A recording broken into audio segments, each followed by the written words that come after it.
Assalamualaikum warahmatullahi wabarakatuh. Alhamdulillahirrabbilalamin. Wabihi nasta'in walau mirid dunia waddin.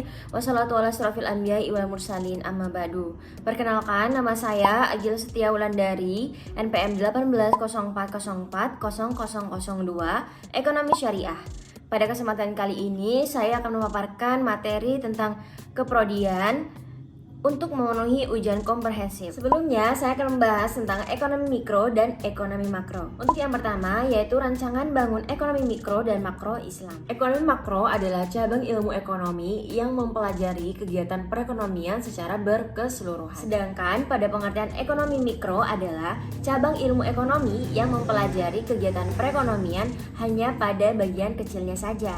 Ekonomi makro dan mikro merupakan bagian dari ekonomi teori yang bertugas dan menjelaskan peristiwa-peristiwa ekonomi dan selanjutnya merumuskan hubungan dalam hukum ekonomi. Untuk yang kedua, yaitu struktur pasar dan persaingan harga, di mana struktur pasar sendiri adalah keadaan pasar yang memberikan petunjuk tentang aspek-aspek yang memiliki pengaruh penting terhadap perilaku usaha dan kinerja pasar. Antara lain seperti jumlahnya penjual dan pembeli, himbauan masuk dan keluar pasar, keragaman produk, sistem distribusi, dan penguasaan pasar. Sedangkan persaingan harga sendiri adalah persaingan dalam menentukan harga barang dengan yang dilakukan oleh pedagang sebagai upaya untuk merebut pasaran dan memukul persaingan perdagangannya. Adapun struktur pasar terbagi menjadi 4. Yang pertama ada persaingan sempurna, yang kedua ada persaingan monopolistik, yang ketiga ada oligopoli, dan yang keempat ada monopoli. Yang ketiga yaitu perbandingan ekonomi mikro konvensional dan Islam. Untuk ekonomi mikro merupakan cabang ilmu ekonomi yang mempelajari tentang variabel dalam lingkup ekonomi yang lebih kecil.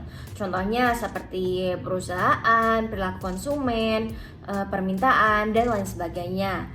Sedangkan ekonomi mikro itu tuh berupaya untuk menemukan faktor-faktor apa saja sih yang berkontribusi dari sebuah keputusan dan apa dampak pilihan ini tuh terhadap pasar umum. Sedangkan ekonomi makro merupakan studi holistik tentang struktur, perilaku, kinerja, proses pengambilan keputusan ekonomi di tingkat nasional. Ekonomi makro berupaya memahami perubahan dalam produk domestik bruto, GDP di negara, ekspektasi, dan inflasi. Selanjutnya, masalah utama dalam perekonomian. Ada beberapa masalah dalam perekonomian. Yang pertama itu biasanya pertumbuhan ekonomi, yang kedua itu ketidakstabilan perkembangan ekonomi, yang ketiga itu masalah pengangguran, keempat masalah inflasi, kelima masalah kemiskinan dan pemerintahan distribusi, dan yang terakhir itu masalah ketidakseimbangan neraca perdagangan dan pembayaran. Ya, saya akan membahas tentang indikator makroekonomi.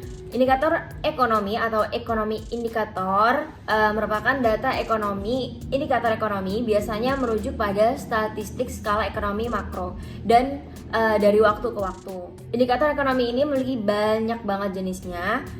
Saya akan menyebutkan beberapa contoh indikator ekonomi yang lazim digunakan. Untuk yang pertama yaitu produk domestik bruto atau PDB. Yang kedua itu ada inflasi. Yang ketiga ada suku bunga kebijakan. Yang keempat ada tingkat pengangguran terbuka. 5 ada cadangan devisa, dan yang keenam itu ada nilai tukar. Adapun tujuan kebijakan makroekonomi, yang pertama itu menciptakan lapangan pekerjaan, yang kedua itu produksi dalam negeri yang tinggi, yang ketiga itu ekonomi yang stabil, yang keempat itu neraca pembayaran seimbang, dan yang kelima itu pendapatan penduduk yang merata. Selanjutnya, bentuk-bentuk kebijakan makroekonomi. Yang pertama itu ada kebijakan fiskal, yang kedua itu ada kebijakan moneter, dan yang terakhir itu ada kebijakan segi penawaran. Selanjutnya saya akan membahas tentang uang dalam perspektif ekonomi Islam. Uang dalam ekonomi Islam adalah sesuatu yang bersifat flow konsep, tapi bukan stok konsep. Maksudnya uang itu harus selalu mengalir, kayak beredar di kalangan masyarakat dalam kehidupan ekonomi. Karena apa? Karena uang itu adalah public goods atau tidak mengendap menjadi milik pribadi dalam bentuk private goods. Selanjutnya, pengertian dan sejarah uang. Dalam ekonomi Islam, secara etimologi, uang itu berasal dari kata al-naqdu atau mukut yang pengertiannya itu ada beberapa makna, yaitu al-naqdu itu yang berarti yang baik dari dirham atau menggenggam dirham, dan al-naqdu yang saya omongin tadi itu berarti tunai. Konsep uang dalam ekonomi Islam itu adalah flow konsep, di mana Islam itu tidak mengenal motif kebutuhan uang untuk spekulasi karena itu tidak diperbolehkan. Uang adalah barang publik di mana milik masyarakat. Karenanya penimbunan uang yang dibiarkan tidak produktif berarti mengurangi jumlah uang yang beredar.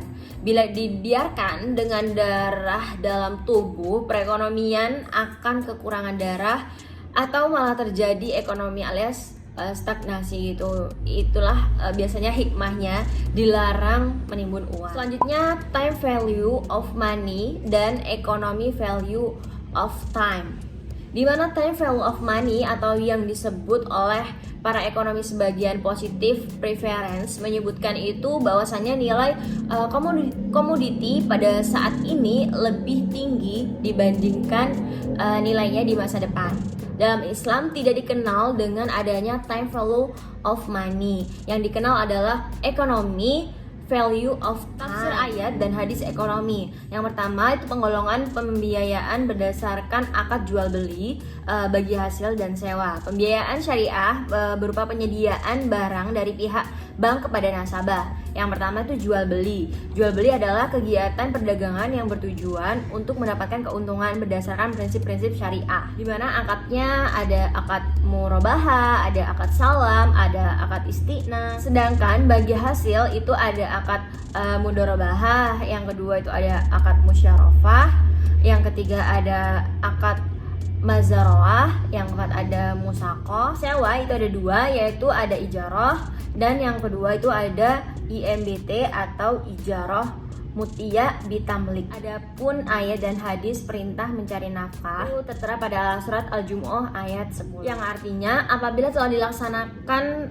maka bertebaranlah kamu di muka bumi, carilah karunia Allah dan ingatlah Allah sebanyak-banyaknya agar kamu beruntung. Quran surat Al-Jumu'ah ayat 10. Selanjutnya ada ayat dan hadis tentang sewa atau ijarah dan gadai atau rah, yaitu terdapat pada surat Al-Baqarah ayat 283, yang artinya diwajibkan atas kalian jika tanda-tanda kematian telah mendatangi kalian, jika dia meninggalkan kebaikan atau meninggalkan harta yang banyak, maka kami diwajibkan untuk berwasiat, atau tertera sudah pada Al-Quran surat Al-Baqarah ayat 283. Adapun ayat dan hadis tentang etika jual beli dan syarat-syaratnya itu tertera pada surat Al-Baqarah ayat 275, yang artinya padahal Allah telah menghalalkan jual beli dan mengharamkan riba. Selanjutnya ayat dan hadis tentang wadiah, syirkah,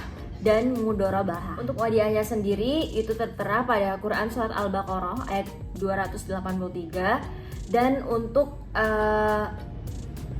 hadisnya itu dari Abi Hurairah radhiyallahu an, ia berkata Rasulullah bersabda, tunaikanlah amanah kepada orang yang mempercayakan atau menitipkan kepadamu, dan janganlah engkau mengkhianati kepada orang yang mengkhianatimu.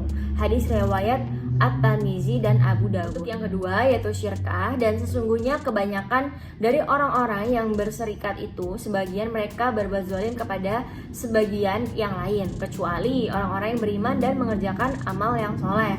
Quran surat As-Sod ayat 24. Untuk hadisnya sendiri yaitu dari Abu Hurairah radhiyallahu an, beliau berkata Rasulullah pernah bersabda, Allah telah berfirman, aku menemani dua orang yang bermitra usaha selama salah seorang dari keduanya itu tidak mengkhianati yang lain. Bila salah seorang berkhianat, maka aku akan keluar dari kemitraan mereka. Hadis riwayat Abu Dawud. Untuk mudharabahnya sendiri, apabila telah ditunaikan sholat, maka bertebaranlah kamu di muka bumi dan carilah karunia Allah SWT.